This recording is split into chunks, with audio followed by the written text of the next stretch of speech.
On the evening of September 27, 1989, in the southern Russian city of Voronezh, a group of young boys were playing soccer in Yuzhny Park, also known locally as Kozliny Park, in the city's Mashmet district. What they and others claimed to witness that evening would become one of the most widely publicised UFO reports in Soviet history. The report emerged during a unique moment when glasnost, the reformist policy under Mikhail Gorbachev, had granted Soviet media unprecedented freedom to publish unconventional stories that had previously been suppressed. According to the children's accounts, the incident began at approximately 6:30 in the evening. As they played their game, a pinkish glow appeared in the sky, drawing their attention upward. The pink light intensified, transforming into a deep red as an unusual flying craft descended toward the park. Witnesses described the object as having a flattened, disc-like shape and appearing as a large shining ball. As the craft touched down, a crowd quickly gathered, drawn by the strange spectacle unfolding before them. Reports indicated that about 40 adults were in the vicinity during the incident, though few would later provide direct testimony about what they saw. Through a hatch that opened in the craft, the assembled witnesses observed something extraordinary. A towering figure emerged, standing approximately 9 to 10 feet tall. The being was described as having 3 eyes and wearing silvery overalls paired with bronze-coloured boots. A disc adorned its chest, and its appearance was unlike anything the witnesses had seen before. Accompanying this giant creature was what observers described as a menacing robot. The reaction among the crowd was immediate and visceral. A boy in the gathering screamed with fear, but when the alien turned its gaze toward him with eyes that shone with an otherworldly light, the child fell silent and found himself unable to move. As onlookers began to scream in panic, the UFO and its occupants suddenly vanished before their eyes. The disappearance lasted approximately 5 minutes. Then, just as inexplicably as they had vanished, the craft and its occupants reappeared in the park. The alien was now holding what witnesses described as an object similar to a pistol, a tube measuring about 20 inches in length. The being pointed this device at an unidentified 16-year-old boy standing among the crowd. In an instant, the teenager disappeared completely, vanishing before the eyes of everyone present. The alien then retreated inside the sphere-shaped craft, which lifted off and departed. As the UFO left, the boy who had been made to disappear suddenly reappeared in the same spot, returning as mysteriously as he had been taken. The first public mention of these extraordinary claims appeared 6 days later, on October 3, 1989, in Komuna, the Voronezh regional newspaper. The article, titled "Football with Aliens," provided an initial account of the September 27th incident. The newspaper's description of events was strange but relatively restrained compared to what would follow, focusing on the children's reports of lights, sounds, and distant figures. The story might have remained a local curiosity had it not been picked up by TASS, the official Soviet news agency. On October 9, 1989, TASS issued a bulletin that dramatically expanded and amplified the original account. The agency cited Genrik Silanov, head of the Voronezh Geophysical Laboratory, lending the story an air of scientific legitimacy. The TASS report claimed that researchers had identified a 20-metre circular impression on the ground where the craft had allegedly landed, along with several smaller indentations nearby. 2 red, rock-like fragments had been collected from the site for analysis, with early descriptions suggesting they were materials, quote, "not found on Earth."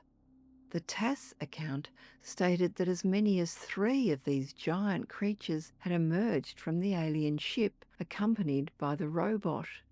E. Efremov, the Voronezh correspondent for Sovietskaya Kultura, reported that the children and other eyewitnesses of the phenomenon had been questioned by police workers and journalists. There are no discrepancies in the description of the sphere itself or the actions of the aliens, Efremov wrote. Moreover, all the children who became witnesses to this event are still afraid, even now.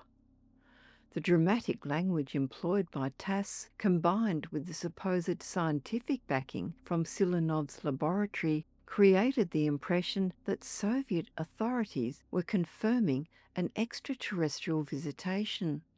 Within 48 hours, Western newspapers and broadcasters picked up the story. The St. Louis Post-Dispatch published the account on October 11, 1989, followed by the New York Times and other major outlets. The story spread worldwide, becoming an international sensation that brought attention to the city of Voronezh, which is located about 300 miles or 500 kilometres southeast of Moscow, and at that time had a population of 800,000 people. Several drawings were made by children who claimed to have witnessed the events.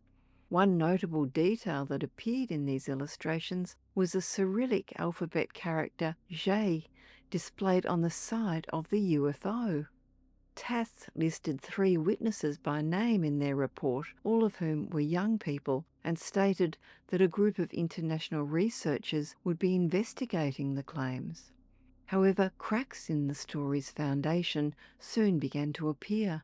Shortly after the TASS bulletin made international headlines, Silinov himself came forward to clarify that the news agency had significantly exaggerated his statements. "Don't believe all you hear from TASS," he stated publicly. "We never gave them part of what they published." His laboratory, he explained, had not verified anything extraordinary. The description of rocks not found on Earth was a journalistic invention rather than a scientific fact. The circular marks discovered in the park were ambiguous at best and could not be definitively connected to any craft. By October 11, 1989, skepticism was being openly voiced, even within Soviet media circles. UFO researcher Vladimir Zaza told UPI that connecting such incidents with astral intelligence was premature and that children's testimony required cautious evaluation. Western analysts noted the timing of the event, suggesting that TASS's willingness to print sensational stories reflected the new media freedom under glasnost rather than evidence of any official revelation about extraterrestrial contact. In defense of TASS's decision to publish the account, a reporter from Sovietskaya Kultura argued that the agency was following the golden rule of journalism, stating that the reader must know everything. Notably, however, the newspaper Pravda declined to print or comment on the strange tale, a decision that raised questions about the story's credibility within Soviet media itself. Investigations of Yuzhny Park conducted in October 1989 searched for physical evidence to support the claims. Researchers found no abnormal radiation, magnetism, or unusual soil chemistry at the alleged landing site. The red rock fragments mentioned in the TASS report were never presented for independent examination or analysis. Despite the initial claims of 40 adult witnesses being in the vicinity, no adults produced consistent corroboration of the 3-eyed giants or the weapon incident involving the teenage boy. Voronezh residents interviewed in the months following the incident revealed that sightings in the area had not been limited to September 27th. Some claimed they had observed UFO activity on multiple dates, September 21st, 23rd and 29th, as well as October 2nd, with sightings typically occurring between 6 and 9 in the evening. Some of these other incidents involved a different entity entirely, described as small in stature, with a greyish-green face and wearing a blue overcoat that resembled a loose raincoat. By the end of 1989, the case had quietly faded from official discussion in Russia, though it remained popular among Western UFO organisations. The story appeared in Flying Saucer Review, Volume 34, Issue 4, as well as in MUFON UFO Journal issues 259 and 260, and in the publication UFO Chronicles of the Soviet Union. These organisations continued to catalogue and discuss the Voronezh incident as an unexplained event worthy of further investigation. Modern Russian retrospectives from publications including Komsomolskaya Pravda, MK Voronezh and Bloknok Voronezh treat the episode as a cultural curiosity rather than an unsolved mystery. Many observers note how the incident reflected both the Soviet public's growing fascination with space exploration and the newfound journalistic freedom of the late 1980s. Some Voronezh locals interviewed decades later remember the event primarily as a childhood scare story that became woven into the city's folklore. Today, Yuzhny Park still attracts occasional visitors interested in the story, though no tangible trace remains of the alleged landing. The Voronezh incident stands as a case study in how media amplification and authority citation can transform an ambiguous initial event into an international headline.